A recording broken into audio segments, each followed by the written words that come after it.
네, 브리핑하도록 하겠습니다. 막무가내 최저임금의 인상에 재정 투입으로 미봉하겠다는 문재인 정부, 지옥으로 가는 길은 선의로 포장되어 있다. 최저임금위원회가 내년도 최저임금을 올해보다 16.4% 높은 7,530원으로 결정했다. 정부와 여당인 더불어민주당은 16일 최저임금 대책 관련 당정 협의를 갖고 최저임금 인상으로 인한 소상공인과 영세중소기업의 부담을 덜어주기 위해 최근 5년간 최저임금 인상률을 넘는 초과 인상분을 직접 지원하기로 했다. 김동연 경제부총리는 최저임금 추가 지원에 소요되는 재정지원 규모를 4조 원 플러스 알파로 보고 있다고 말했다. 이는 최저임금위가 최저임금을 올린 것과는 또 다른 문제다. 정부가 시장 여건을 반영하지 않은 채 경영계를 압박해 최저임금 인상이라는 선심을 쓰고 그것을 세금으로 막아 소상공인 영세중소기업의 반발을 잠재우겠다는 것이다. 하지만 정부가 지원할 4조 원 이상의 재정 지원액은 국민 개개인의 호주머니에서 나가는 세금이다. 앞에서는 천사의 얼굴을 하고 있지만 뒤에서는 국민의 호주머니를 털어가겠다는 것과 같다. 가파르게 올린 최저임금으로 영세 소상공인, 자영업자 등이 피해를 볼 것으로 예상되니 재정을 투입한다는 것은 언어도단이다. 사회적인 약자를 보호해야 한다면서 최저임금 인상을 부추기고 최저임금 추가 지원을 위해서는 재정 소요에 필요한 재원은 국민의 호주머니에서 충당하는 세금으로 하겠다는 것은 국민을 돌봐야 하는 정부가 할 일이 아니다. 대다수의 국민들은 정부가 돌봐야 하는 국민에 포함되지 않는 것인가? 문제는 한번 재정 투입이라는 선례가 만들어진다면 이제는 불가역이다. 바꿀 수가 없다.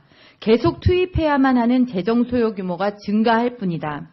그나마 대한민국이 전 세계적인 경기 침체에도 버텨온 것은 재정 건전성 때문이었다. 그런데 문재인 정부가 그 빗장을 정부 출범 2달여 만에 모두 풀겠다는 것이다. 문재인 정부는 어떻게 벌어들일 생각은 하지 않고 쓸 궁리만 하는지 한심스러움을 넘어 허탈하기까지 하다. 결국 최저임금은 시장 원리에 따라 작동하게 하는 것이 정답이며 그래야만 지속 가능할 수 있다. 시장을 무시한 최저임금 인상폭과 그에 따른 정부 재정 투입은 재고되어야 한다. 이상입니다. 감사합니다. 임금을 올린 것과는 또 다른 문제다.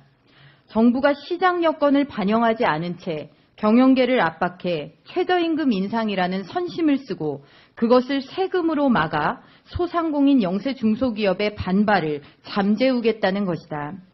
하지만 정부가 지원할 4조 원 이상의 재정 지원액은 국민 개개인의 호주머니에서 나가는 세금이다. 협의를 갖고 최저임금 인상으로 인한 소상공인과 영세중소기업의 부담을 덜어주기 위해 최근 5년간 최저임금 인상률을 넘는 초과 인상분을 직접 지원하기로 했다.